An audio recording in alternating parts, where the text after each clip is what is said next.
tanamkan pesan ini dalam jiwamu yang paling dalam. Ada hal yang penting yang akan aku sampaikan, yang dengan itu akan meningkatkan iman kalian dan mengangkat derajat kalian di hadapanku, kata Allah Subhanahu wa ta'ala. Sepersekian menit kita diam sejenak, tanyakan pada jiwa kita, istafti qalbak. Kemana hidup kita ini? Sudah benarkah puluhan tahun saya beraktivitas? Sudah benarkah puluhan tahun ini misi yang saya emban? Sudah benarkah jalan hidup saya? Bagaimana kalau sekarang saya wafat? Saya berikan rumus cepat. Kalau ada orang masih merasa kurang nyaman, gelisah, dan khawatir bila diwafatkan, di saat itu dia merenung, ini sudah fitrah menunjukkan. Hadirin, umumnya setiap tahun berganti dan muncul penanggalan baru di bulan baru, di tahun yang baru. Sebagian aktivitas manusia ada yang melirik kepada waktu usia yang telah Allah anugerahkan untuk beraktivitas. Ada yang mengatakan saat ini saya telah berusia 15 tahun.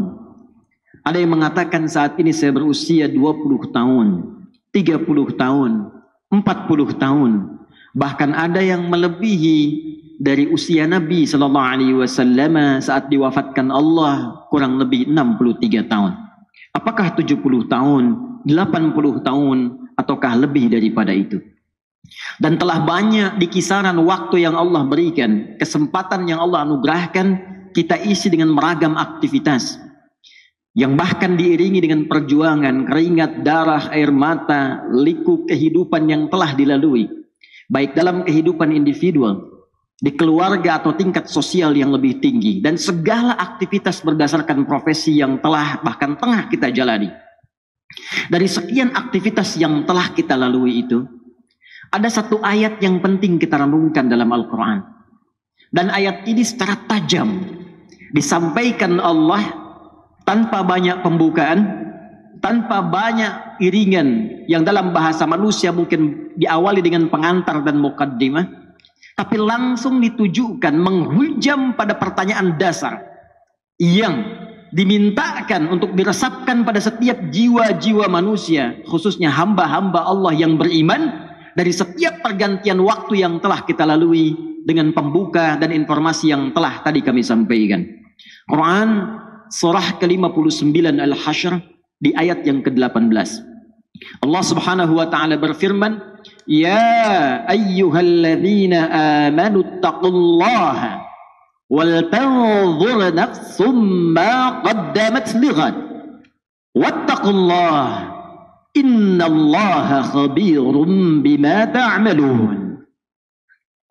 Hadirin, ayat ini dibuka dengan tegas oleh Allah Subhanahu wa taala untuk menghunjamkan sebuah pesan yang dalam, khususnya ditujukan pada orang-orang yang telah menyatakan dirinya beriman kepada Allah Subhanahu wa taala.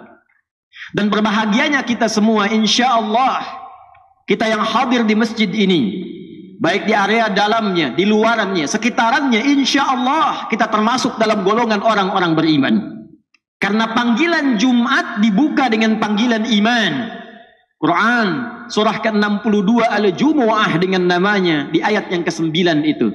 Ya ayyuhalladzina amanu idza nudiya lis-salati min yaumil jumu'ati fas'au ila dzikrillah. Panggilan Jumat dibuka dengan kalimat iman. Hei seluruh orang-orang yang telah menyatakan dirinya beriman kepada Allah Subhanahu wa taala.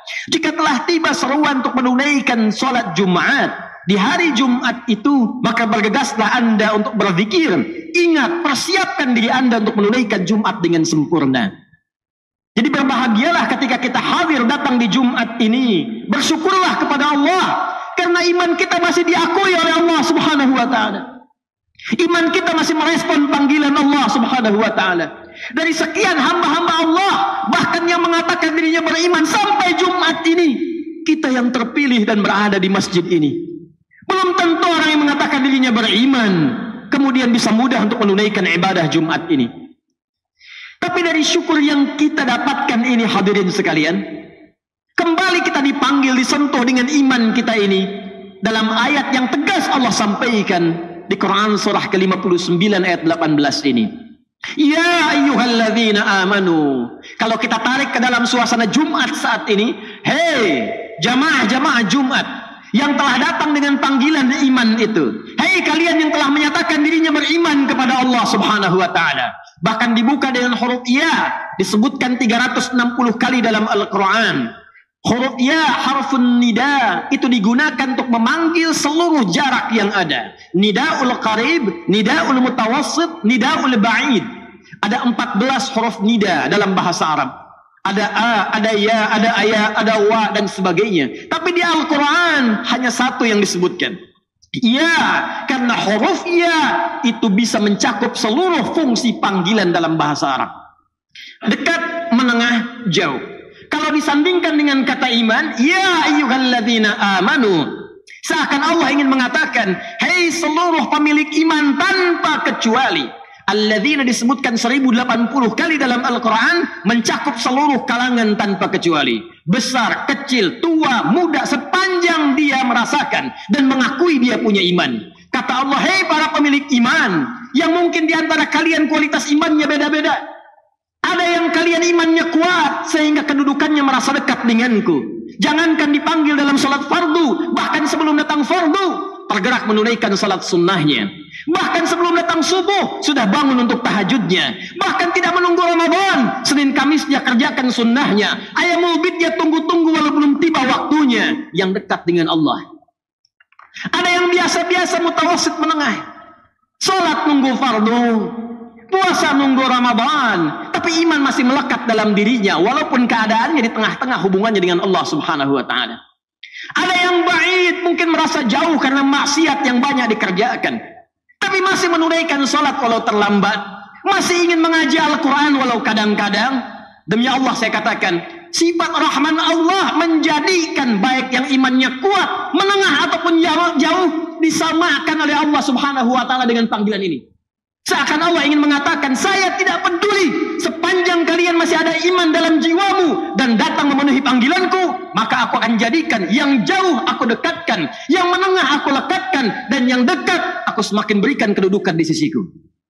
Maka berbahagialah ketika ada panggilan kita respon. Itu cara Allah untuk meningkatkan keimanan kita dan mendekatkan kedudukan kita dengan Allah Subhanahu wa taala. Karena itu, sebelum masuk kepada inti penjelasannya, Allah tegaskan dengan menggunakan kata ayyuha, disebutkan 150 kali dalam Al-Quran. Ayyuhnya munada berfungsi taukid untuk menguatkan pesan, haknya tanbih untuk mengingatkan. Seakan Allah ingin sampaikan, aku ingatkan ya, tanamkan pesan ini dalam jiwamu yang paling dalam. Ada hal yang penting yang akan aku sampaikan, yang dengan itu akan meningkatkan iman kalian dan mengangkat derajat kalian di hadapanku, kata Allah Subhanahu wa taala. Ya ayyuhalladzina amanu, hai semua orang yang merasakan beriman, mengaku beriman, baik hubungannya dekat, jauh atau menengah, ittaqullah, tingkatkan takwamu kepada Allah. Cek keadaan takwamu, cek kuota takwamu, cek pulsa takwamu, cek bekal takwamu. Kenapa ini penting kata Allah disampaikan? Inilah selanjutnya evaluasi tajam yang dihujamkan dalam hati kita. Perhatikan kalimatnya. Wal tanzur nafsum ma qaddamat lighad. Tingkatkan takwamu kepada Allah. Kenapa takwa ini penting ditingkatkan?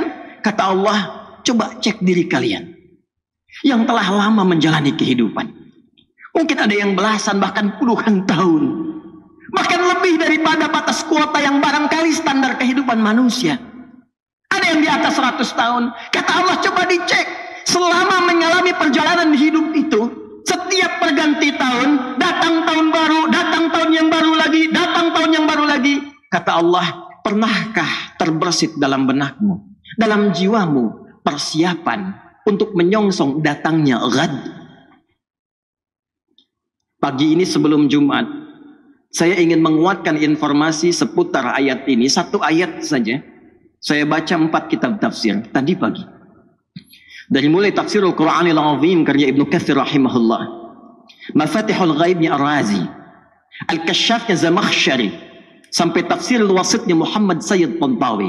Demi Allah kami katakan, dari 4 kitab tafsir ini semuanya satu kata dalam menafsirkan ayat ini, dan tidak ada ikhtilaf, perbedaan pendapat di kalangan para ahli tafsir. Semua mengatakan yang dimaksud dengan ghad di sini yaumul qiyamah. Yaumul qiyamah. Tibanya hari kiamat. Tibanya hisab kita di hadapan Allah Subhanahu wa taala. Dalam bahasa bebasnya, tapi lugas dan tegas, seakan Allah ingin mengatakan, "Hei, kalau besok kamu dihisab dari pergantian waktu yang telah kami lalui, dari masa yang telah kami berikan kepada kalian, dari setiap perganti tahun, tahun baru, tahun baru, tahun baru, kalau tiba-tiba besok kiamat, bekal apa yang telah kamu siapkan untuk menjunjung itu? Bekal apa yang telah kamu hadirkan untuk menghadapi hari kiamat itu?" Karena itu semua mengatakan, diungkapkan dengan kalimat ghad. Bisa Allah menyampaikan, "Ya ayyuhalladzina amanu taqullaha wal tanzur nafsum ma qaddamat liyaumil qiyamah." Tapi kenapa Allah mengatakan ghad? Yang dalam bahasa kita diartikan besok. Semua ahli tafsir mengatakan litaqrib. Untuk menghunjamkan ke dalam jiwa kita rasa seakan itu, bayangkan kiamat kalau besok terjadi di hadapan kita. Bekal apa yang kita bawa? Duhai Anda yang hadir di Jumat ini, yang telah menghasilkan dan mengumpulkan dari sekian banyak waktu yang Allah berikan kepada Anda, ragam harta benda, yang sudah Anda koleksi, rumah yang luas, kendaraan yang begitu membentang dengan ragam yang sangat luar biasa, pakaian yang bagus-bagus, perhiasan yang melekat di tubuh. Demi Allah saya katakan, kalau Anda wafat di hari ini, bagaimana hisab Anda di hadapan Allah Subhanahu wa taala? Kalau kiamat terjadi besok, apa persiapannya, kata Allah? Dan kiamat terkecil itu kematian. Kiamat terkecil kematian. Quran surah ke-32 di ayat ke-11. Qul yatawaffakum malakul mautil ladzi wukila bikum. Katakan Muhammad sallallahu alaihi wasallam, setiap yang berjiwa itu satu saat akan tiba waktunya, datang utusan Allah malakul maut untuk memisahkan kehidupannya dengan maut itu dari kehidupan dunia menuju hisab persiapan akhiratnya. Dan semua ulama sepakat kiamat terkecil. Kiamat kecil itu ya kematian. Jadi kalau kita kembalikan pada diri kita, para ulama selalu mengajak kita untuk bermuhasabah. Jangankan datang tahun baru, ganti tahun lagi, ganti hari lagi, setiap hari. Ayat ini mengatakan, kalau Anda wafat besok, persiapannya apa? Bahkan kalau kita diwafatkan hari ini, apa persiapan hisab kita di hadapan Allah Subhanahu wa taala? Karena itu yang paling menarik, untuk menghunjamkan renungan ini dalam jiwa kita, Allah menyebutkan kalimat yang langsung dengan menggunakan kata nafsun dan bentuknya tidak menggunakan alif lam. Wal tanzur nafsum ma qaddamat bighad. Kalimat nafsunnya tidak menggunakan alif lam, nakirah. Kata para ulama tafsir, kalimatnya tidak menggunakan alif lam untuk memberikan kesan dan pesan kepada kita. Kalau ingin bagus dalam introspeksi, kalau ingin benar dalam muhasabah, lepaskan dulu seluruh kecenderungan dunia kita, kemudian tanyakan pada hati kita yang paling dalam, sudah benarkah cara hidup kita sampai dengan detik ini? Itulah rahasianya kenapa di ayat ini kata nafsun tidak menggunakan alif lam. Seakan-akan Allah ingin mengatakan pada kita, coba merenung sejenak.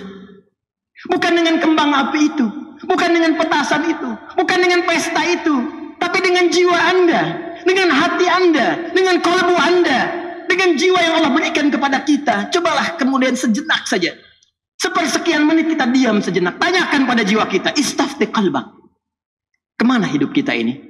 Sudah benarkah puluhan tahun saya beraktivitas? Sudah benarkah puluhan tahun ini misi yang saya emban? Sudah benarkah jalan hidup saya? Bagaimana kalau sekarang saya wafat? Saya berikan rumus cepat. Kalau ada orang masih merasa kurang nyaman, gelisah, dan khawatir bila diwafatkan, di saat itu dia merenung, ini sudah fitrah menunjukkan ada kekurangan bekal yang ada dalam jiwanya, dan merasakan ada bekal yang kurang untuk dibawa pulang. Yang paling mencengangkan dan paling irasional, sudah tahu bekalnya kurang, sudah tahu yang kemarin itu masih banyak kurangnya, kok sisa yang diberikan masih main-main juga? Kok sisa waktu yang diberikan masih belum serius juga? Jadi kalau sampai Jumat ini, sampai detik ini belum mampu merubah kita untuk dekat dengan Allah, Anda butuh berapa Jumat lagi? Anda butuh berapa tahun baru lagi? Apa masih senang hanya dengan urusan dunia Anda rayakan, sementara besok kita berpulang di hadapan Allah Subhanahu wa taala? Ingat akhirat bukan meninggalkan dunia, tapi ingat akhirat mengarahkan anugerah dunia yang Allah berikan kepada kita supaya ditata menjadi kepentingan ibadah.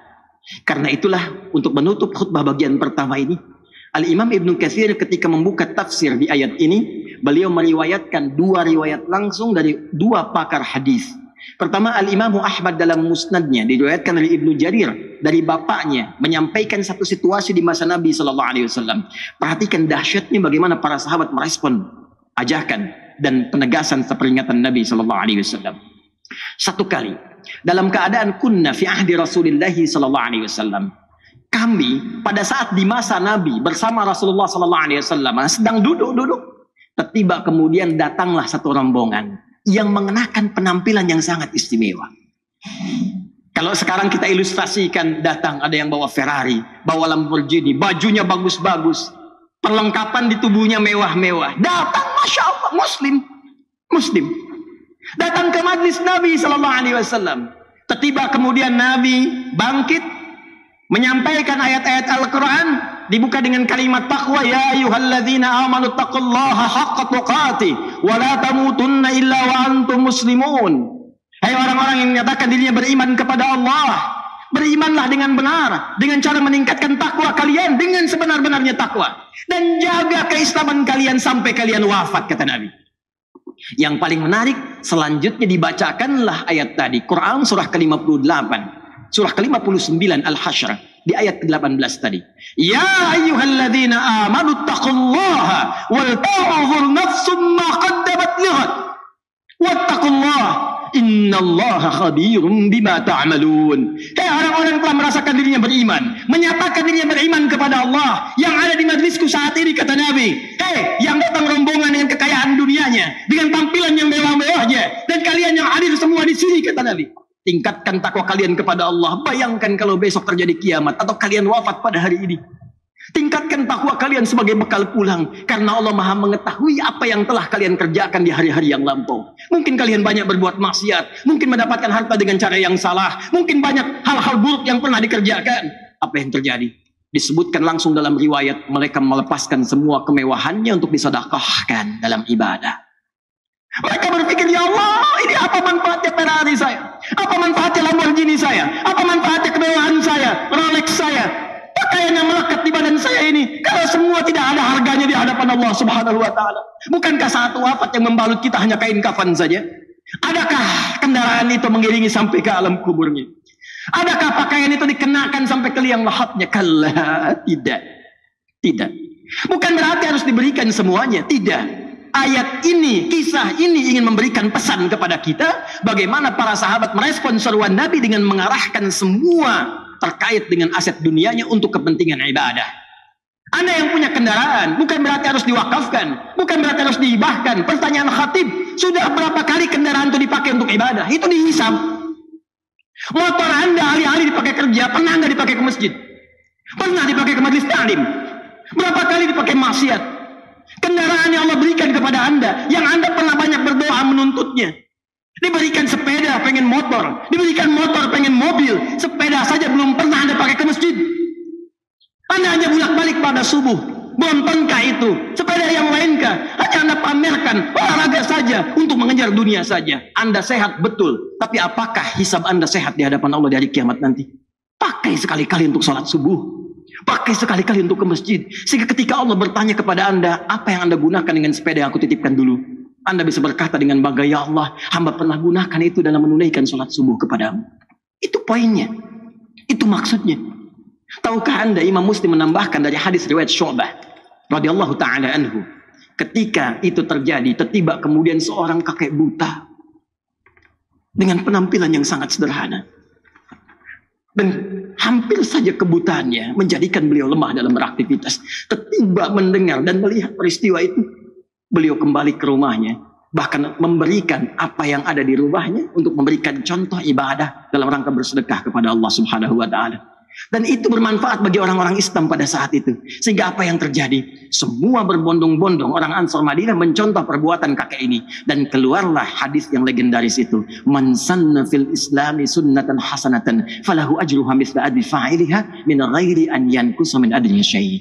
Siapa yang menjadi pionir dalam menyontohkan sebuah kebaikan, membudayakan kebaikan, ditiru oleh orang lain, maka dia mendapatkan pahala mengalir terus dari orang-orang yang menirunya, orang-orang yang mengikutinya tanpa dikurangi sedikit pun. Sekarang kiranya waktunya bagi kita untuk kembali kepada Allah Subhanahu wa Ta'ala. untuk merenung di Jumat ini, memperbaiki hidup kita. Jangan-jangan memang waktunya bagi kita untuk pulang. Kalau bukan esok, mungkin hari ini kita kembali. Apakah kita termasuk dalam hamba yang diridhai? Hanya kita yang bisa berikhtiar dan menunjukkan kepada Allah untuk menjawabnya. Barakallahu li wa lakum fil Qur'anil azim wa nafa'ani wa iyyakum bima fihi minal ayati wa dzikril hakim wa taqabbala minni wa minkum tilawatahu innahu huwas samiul alim. Ud'u Allah yastajib lakum jami'an insyaallah. Alhamdulillah. Wassalatu wassalamu ala Rasulillah wa ala alihi wa sahbihi wa ummatihi wa man wala. Amma ba'd. Saya ibadallah, أوصي نفسي وإياكم بتقوى الله فقد فاز المتقون فلا تموتن إلا وأنتم مسلمون. Hadirin jemaah Jumat rahimani rahimakumullah. Sebagai penutup, jika Anda bertanya bagaimana cara kami mengevaluasi diri dan menyiapkan bekal jikalau kita memang mesti dalam waktu dekat ini kembali kepada Allah, maka ditegaskan 2 kali dengan 2 kalimat serupa sebagai penegasan taukid di ayat ini dengan kalimat takwa. Ittaqullah. Kata Allah, tidak ada cara lain kecuali meningkatkan takwa kepada Allah subhanahu wa ta'ala. Secara singkat, takwa itu 2 bentuknya. Takwa itu 2 bentuknya. Mengerjakan segala perintah Allah, 1. Kedua, berikhtiar menjauhi seluruh larangannya. 2 itu saja. Dan 2 ini punya 2 bentuk lagi. 1 terkait hubungan dengan Allah dalam bentuk ibadah ritual. Yang kedua hubungan dengan manusia dalam bentuk ibadah sosial. Kita tarik hubungan dengan Allah seperti sholat. Bentuknya ibadah ritual. Sekarang cek sampai Jumat ini. Sudah berapa banyak aktivitas dunia kita kerjakan, bandingkan dengan pulsa akhirat kita. Berapa banyak kuantitas dan kualitas sholat kita sampai dengan detik ini. Bahkan itulah yang menjadikan sholat pertama kali dibuka dengan kalimat takwa. Dzalikal kitabu la raiba fihi hudal lil muttaqin. Siapa muttaqin ini? Alladzina yu'minuna bil ghaib wa yuqimunas shalah. Dan kalimat salatnya menggunakan alif lam shad lam wawu ta marbutah. Di atas wawu alif tegak, menunjukkan bentuk tunggal tapi memiliki makna yang banyak luas. Bukan hanya fardu saja, cek sampai dengan sunnahnya. Cek sampai dengan kualitasnya. Jangan-jangan sampai Jumat ini, dari puluhan tahun kita hidup, ribuan kali ruku dan sujud, maaf, bacaan sholat saja kita belum paham. Mau sampai kapan lagi? Bagaimana sholatnya bisa khusyuk kalau kita tidak mengerti apa yang dibacakan dalam sholat? Bagaimana bisa merasakan kenikmatan kalau kita nggak paham apa yang kita ungkapkan dalam sholat? Ayo kita lihat kembali dalam diri kita. Dan nanti lihat apa dan rasakan bagaimana Allah memberikan manfaat kepada kita. Kemudian perbaiki hubungan kita dengan sesama. Dalam tingkat kehidupan sosial kita. Apakah dengan orang tua, dengan pasangan hidup, dengan anak-anak, dengan tetangga, dan lebih jauh lagi, bagaimana kita saling berbagi satu dengan yang lainnya. Dan hebatnya, tidak pernah ada Jumat terjadi di masa Nabi, kecuali diketahui siapa yang duduk di sampingnya, siapa yang punya kebutuhan, siapa yang punya kekurangan. Demi Allah saya katakan, tidak ada orang kelaparan datang Jumat ketika pulang, kecuali mereka telah kenyang. Tidak ada yang punya kesulitan, kecuali selesai kesulitannya. Karena itu Jumat disebut dengan Jumat dari kata al-jam'u. Bukan sekedar duduk, kumpul, kemudian dengan khutbah kadang-kadang mengantuk, bahkan ada yang tertidur, sholat pulang. Bukan itu namanya Jumat. Kalau cuma kumpul, datang pulang, jangankan di masjid, di stadion bisa, di pasar bisa, di mall bisa. Jumat itu duduk, kumpul, kemudian kenali siapa yang duduk di sekitaran Anda. Duduk, saling mengenal, dan saling memberikan solusi. Itulah Jumat. Karena itu waktunya disebut dengan Jumu'ah, orangnya disebut dengan Mujtama', pembahasannya disebut dengan Al-Ijtima' Al-Islami.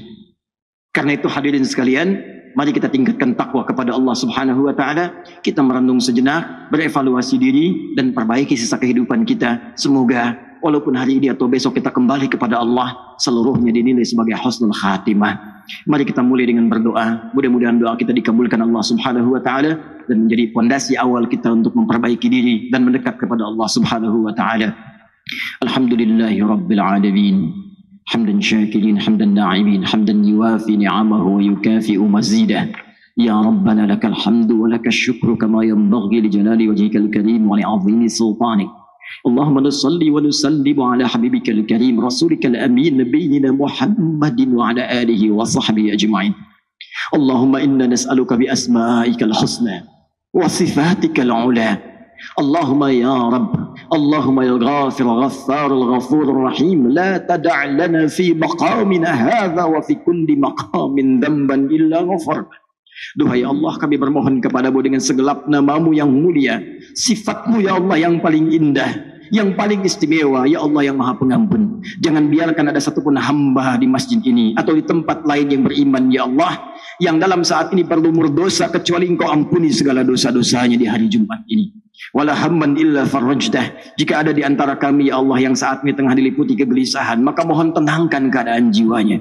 Wala dainan illa qadaitah. Jika ada yang di antara kami saat ini diliputi oleh utang piutang, maka mohon limpahkan rezeki yang halal dan baik kepadanya untuk melunasi utang-utangnya. Allahumma wala maridan illa syafaitah. Jika ada di antara kami ya Allah yang tengah diuji dengan penyakit seberat apapun, maka mohon angkat dan sembuhkan penyakitnya. Wa khasatan nas'aluka ya Allah birahmatika ya arhamar rahimin. Allahumma inna nas'aluka rahmatak ya Allah an tudhiba 'anna al-ba'sa wad-dharra wal-waba wa khasatan corona. Kami mohon dengan rahmat-Mu ya Allah, hunjamkan kepada jiwa-jiwa hamba-hamba-Mu ya Allah, terkhusus hamba-hamba yang beriman, untuk mendekat kepadamu, bersinergi ya Allah ya arhamar rahimin, bermohon, berikhtiar untuk mengentasi wabah ini ya Allah, pandemi corona ya arhamar rahimin. Mustaqina ya Allah bil masajid, bil ibadah wa ta'alim. Kami sudah rindu ya Allah untuk berkumpul kembali dalam ta'lim, majlis-majlis ilmu, untuk beribadah kepadamu ya arhamar rahimin. Allahumma ya Rabb, Allahumma ighfir lana dhunubana wa kaffir 'anna sayyi'atina ya Allah wa khati'atina. Allahumma inna nashtaq ila rahmatik ya arhamar rahimin. Tubna ilaika taubatan nasuha ya Allah.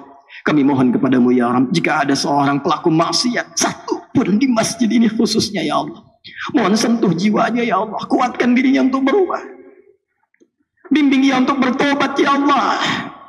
Allahumma ya arhamar rahimin, hapuskan segala kesalahannya ya Allah, perbaiki hidupnya ya Allah. Mohon ya Allah, jika ada di antara kami yang hadir di Jumat ini ya Allah, yang dalam jiwanya ada penyakit ya arhamar rahimin, maka sembuhkan segala penyakitnya ya Allah. Jauhkan kami dari perpecahan dan perselisihan ya arhamar rahimin. Tanamkan cinta kasih di kalbu kami ya arhamar rahimin. Allahumma ya Rabb, nashtaqu bi Rasulillah sallallahu alaihi wasallam. Ya Allah, kami merindukan perjumpaan dengan Rasulullah sallallahu alaihi wasallam. La tufarriqna ma'a Rasulillah yaumal hisab. Ya Allah, jangan pisahkan kami ya Allah. Jangan pisahkan kami dengan Rasulullah di hari kiamat nanti ya Allah. Jumpakan kami dengan Rasulullah di hari kiamat nanti ya Allah. Allahumma ya arhamar rahimin, Allahumma ya rabbal alamin, la naqlifu ala adzabika yaumal qiyamah. Allahumma ya Allah, najjina minan nar, najjina minan nar. Ya Allah, kami tidak sanggup ya Allah menahan azab-Mu di hari kiamat. Kami tidak sanggup menghadapi ancaman-Mu ya arhamar rahimin. Selamatkan kami dari ancaman neraka ya arhamar rahimin. Selamatkan kami dari gangguan-gangguan kehidupan dunia, alam kubur dan akhirat ya rabbal alamin. Allahumma najjina minasyaitonir rajim. Selamatkan kami ya Allah, tolong kami dari gangguan-gangguan setan yang terkutuk. Allahumma ya Allah, Allahumma dullana ala al-khair wa ala al-halalika ya rabbal alamin. Ya Allah, berikan petunjuk kepada kami agar menjalani hidup dengan baik. Berikan kami kekuatan agar menempuh hidup dengan halal. Jauhkan kami dari perbuatan maksiat dan yang haram. Ikfina bihalalika an haramik, wa aghnina bi ta'atika an ma'siyatik, wa bi fadlika amman siwak. Ya Allah, kami mohon di Jumat ini ya Allah, yang Kau janjikan untuk mengabulkan doa-doa kami, cukupkan bagi kami ya Allah untuk mendapatkan yang halal darimu. Jauhkan kami dari yang haram-haram ya Allah. Anugerahkan kami ya Allah ketaatan kepadamu. Jauhkan kami ya Allah dari perbuatan maksiat terhadap-Mu. Ya Allah, berikan keutamaan kepada kami dalam hidup kami ya Allah. Keluarga yang utama, rizki yang utama, pekerjaan yang utama, jalan hidup yang utama. Jauhkan kami dari segala hal yang bisa menjauhkan kami dari-Mu ya arhamar rahimin. Tubna ilaika ya Allah fi hadzal yaumil mubarak. Kami bertobat kepadamu ya Allah, taubat nasuha di Jumat ini ya Allah. Kami bertobat ya Allah an kulil ma'asi. Idza kana hunalika baqiyatun min ayyamina faj'al baqiyata ayyamina ya Allah hayatan thayyibah. Ya Allah, jika setelah Jumat ini masih ada kesempatan kami untuk hidup, maka mohon bimbing dan menjadikan ya Allah sisa hidup kami lebih baik daripada sebelumnya. Wa idza kana hadzal yaum min yaumil jumu'ah akhir hayatina faj'al akhir hayatina husnal khatimah. Ya Allah, jika memang di Jumat ini hanya terakhir kami hidup dan hari ini kami mesti kembali kepadamu ya Allah, maka kami mohon satu saja di hari ini ya Allah, jadikan akhir hidup kami, wafat kami husnul khatimah. Biqaulina ya Allah fi lisanina la ilaha illallah Muhammadur Rasul. Ringankan lisan Mampukan kami untuk mengucapkan kalimat tauhid di akhir hidup kami. La ilaha illallah Muhammad Rasulullah.